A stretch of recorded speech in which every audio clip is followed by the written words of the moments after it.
आदरणीय नरेंद्र मोदी जी बिहार आते हैं और पापा को एक सच्चे साथी के जैसे श्रद्धांजलि देते हैं। यह कहना कि पापा की आखिरी सांस तक वो साथ थे, मुझे भावुक कर गया। एक बेटे के तौर पर स्वाभाविक है, पापा के प्रति प्रधानमंत्री जी का ये स्नेह व सम्मान देखकर अच्छा लगा।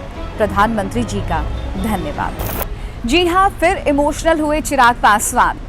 नमस्कार, स्वागत है आपका। बिहार तक देख रहे हैं आप और मैं हूं आपके साथ रश्मि। दरअसल देश के प्रधानमंत्री नरेंद्र मोदी ने बिहार चुनाव के मद्देनजर अपने चुनावी प्रचार का आगाज कर दिया है। सासाराम के डेहरी में उन्होंने अपने भाषण की शुरुआत में ही अपने एनडीए के पुराने साथी रामविलास पासवान को याद किया और उन्हें श्रद्धांजलि अर्पित की। इतने भर से चिराग पासवान कुछ इस कदर इमोशनल हुए कि सोशल मीडिया पर उनका दर्द कुछ इस कदर छलका। आदरणीय नरेंद्र मोदी जी बिहार आते हैं और पापा को एक सच्चे साथी के जैसे श्रद्धांजलि देते हैं। ये कहना कि पापा की आखिरी सांस तक वो साथ थे, मुझे भावुक कर गया। एक बेटे के तौर पर स्वाभाविक है, पापा के प्रति प्रधानमंत्री जी का ये स्नेह व सम्मान देखकर अच्छा लगा। प्रधानमंत्री जी का धन्यवाद। ये तो बात हो गई एक इमोशनल ट्वीट की।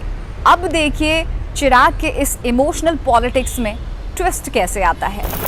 जब कुछ लोग भ्रम फैलाने के लिए एक दो चेहरों को अचानक बड़ा दिखाने लग जाते हैं,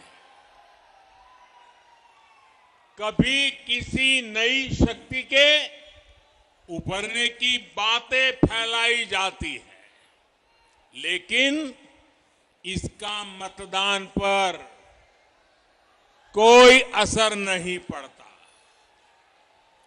बिहार का मतदाता तो इतना समझदार है कि वो भ्रम फैलाने वालों की हर कोशिश को खुद ही नाकाम कर रहा है। साथियों, मैंने बिहार के बहुत से लोगों के साथ करीब से काम किया है, उनसे बहुत कुछ सीखा भी है। एक बात जो बिहार के लोगों में बहुत अच्छी होती है, वो है उनकी स्पष्टता। कभी बिहार के लोग कंफ्यूजन में नहीं रहते, किसी भ्रम में नहीं रहते। मैं और एक बधाई भी देना चाहता हूं बिहार के लोगों को। ये बधाई इसलिए देना चाहता हूं क्योंकि चुनाव के इतने दिन पहले ही उन्होंने अपना स्पष्ट संदेश सुना दिया। जितने सर्वे हो रहे हैं, जितनी रिपोर्ट आ रही है, सब में यही आ रहा है, बिहार में फिर एक बार एनडीए सरकार बनने जा रही है।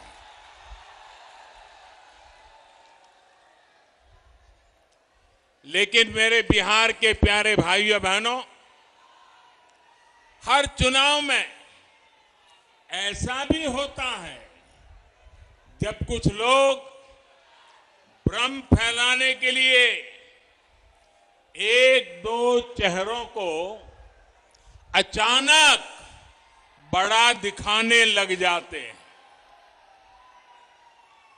कभी किसी नई शक्ति के उभरने की बातें फैलाई जाती है, लेकिन इसका मतदान पर कोई असर नहीं पड़ता।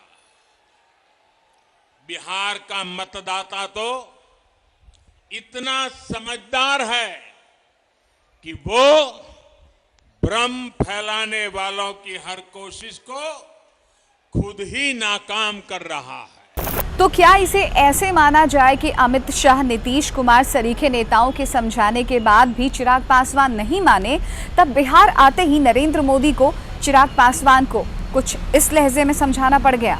क्या आपको भी लगता है कि चिराग पासवान बिहार के मतदाताओं में भ्रम फैलाने की कोशिश कर रहे हैं? क्या आपको भी लगता है कि एनडीए से अलग होने के बाद भी चिराग पासवान का दिल एनडीए में ही बसता है? क्या आपको भी लगता है कि चिराग पासवान नरेंद्र मोदी के चेहरे, खासकर उनकी लोकप्रियता को भुनाना चाहते हैं? क्या है आपकी राय? कमेंट सेक्शन में आप अपनी बातों को रख सकते हैं। धन्यवाद।